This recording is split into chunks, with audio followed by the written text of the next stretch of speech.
Ada istilah yang lagi rame banget nih dalam praktek prostitusi, yaitu open BO. Praktek yang katanya dilakukan sendiri, tapi ternyata aneh baru tahu nih, ada juga yang dilakukan sama suami istri. Si suami bertindak sebagai agen, sedangkan si istri bertindak sebagai pemberi jasa. Pertanyaan aneh nih, kalau ada praktek open BO, ketahuan oleh aparat, katakanlah digerebek, yang kena hukumannya siapa tuh? Lakinya atau bininya? Atau dua-duanya? Terus bagaimana dengan pelanggannya? Apa dia juga bisa jadi tersangka karena udah transaksi? Nah, ini paling apes nih. Kalau ternyata si istri atau perempuan nggak tahu kalau dia dijebak untuk open BO sama lakinya, gimana nasib itu? Jatuhnya doi korban atau tetap sebagai pelaku open BO? Yang begini-begini penting nih buat dijelasin ke layak ramai. Terima kasih atas pertanyaannya. Dari sekian banyak pertanyaan nih Be, inilah yang paling susah pertanyaannya. Jadi istilah open BO nih Babe, mulanya sih namanya booking out. Akan tetapi kemudian berkembang nih menjadi yang namanya booking online. Nah, istilah ini sudah cukup viral nih di media sosial. Ternyata istilah ini adalah suatu istilah pemesanan wanita yang menyediakan jasa seksualitas. Pemesanan jasa seksualitas ini yang diistilahkan open BO ini bisa dilakukan melalui agen maupun juga secara langsung kepada penyedia jasa tersebut. Maraknya praktek open BO ini tentu sangat terkait dengan perbuatan pidana, yaitu perdagangan orang dalam hal eksploitasi seksualitas.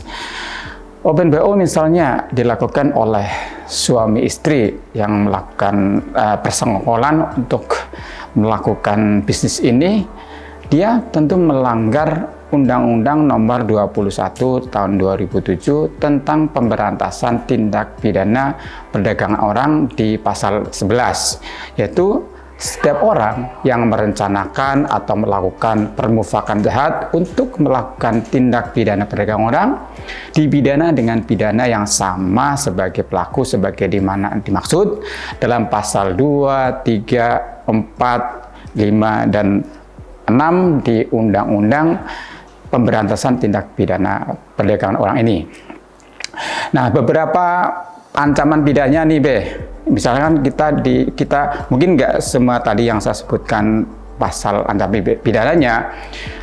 Misal pasangan suami istri melakukan ini di pasal 2-nya, yaitu setiap orang yang melakukan perekrutan, pengangkutan, penampungan, pengiriman, pemindahan, atau penerimaan seseorang dengan ancaman kekerasan, penggunaan kekerasan, penculikan, penyekapan, pemalsuan, penipuan, penyalahgunaan kekuasaan atau posisi rentan, penjeratan utang, atau pemberi bayaran atau manfaat, walaupun memperoleh persetujuan dari orang yang memegang kendali atas orang lain, untuk tujuan mengeksploitasi orang tersebut di wilayah Republik Indonesia, dipidana dengan pidana penjara paling singkat 3 tahun dan paling lama 15 tahun nih Be.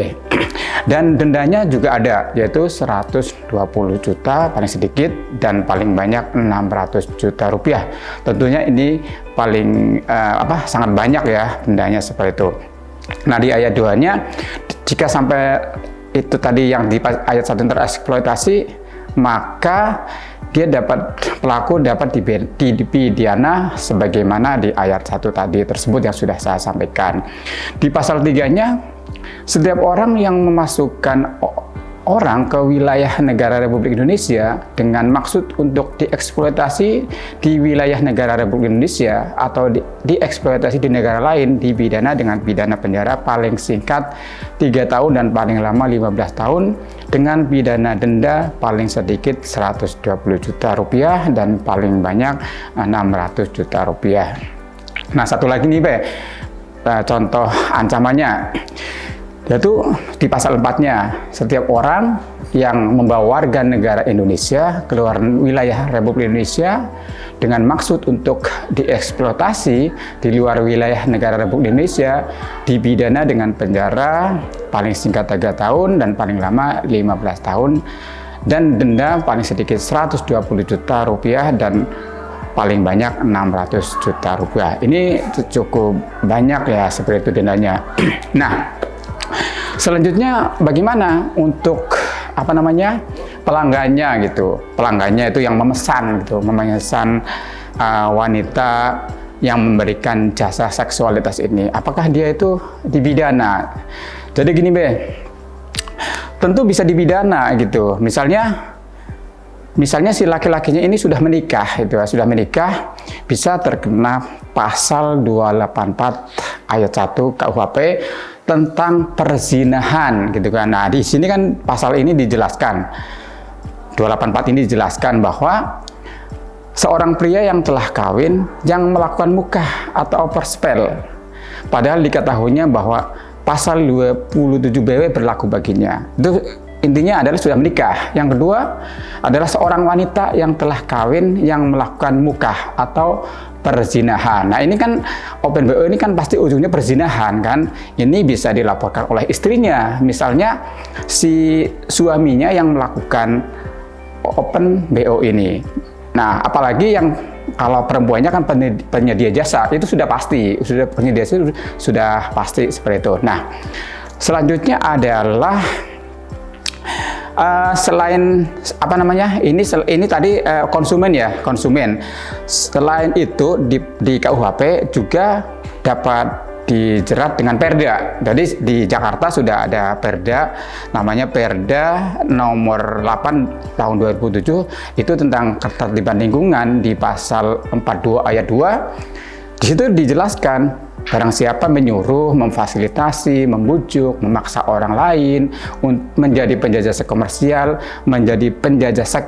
dan memakai jasa penjajah seks komersial. Ini tadi poinnya, bahwa yang memakai pun kena pasal Perda ini, dia bisa dikenakan sanksi. Dijelaskan di pasal 61 ayat 2 Perda tersebut menyebutkan bahwa orang yang melanggar ketentuan tersebut dikenakan ancaman pidana kurungan paling singkat 20 hari, ya paling singkat ya, dan paling lama 90 hari. Jadi bisa sampai 3 bulan nih di Perda DKI ini bagi pemakai jasa Open BO, dan didenda paling sedikit 500.000 dan paling banyak 30 juta. Cukup banyak ya. Jadi gini maksudnya itu, jangan karena hanya konsumen kemudian sudah membayar nggak terkena sanksi. Oh enggak, bagi yang sudah menikah terkena sanksi bagi yang belum menikah itu ada perdanya, dia juga terkena sanksi, bisa hukumannya sampai 3 bulan. Nah, terakhir nih mungkin bagaimana korbannya? Kalau misalkan ada perempuan ternyata nggak tahu nih kalau dirinya ini dieksploitasi atau dijual atau diperdagangkan. Nah, apakah dia kena sanksi atau dipidana?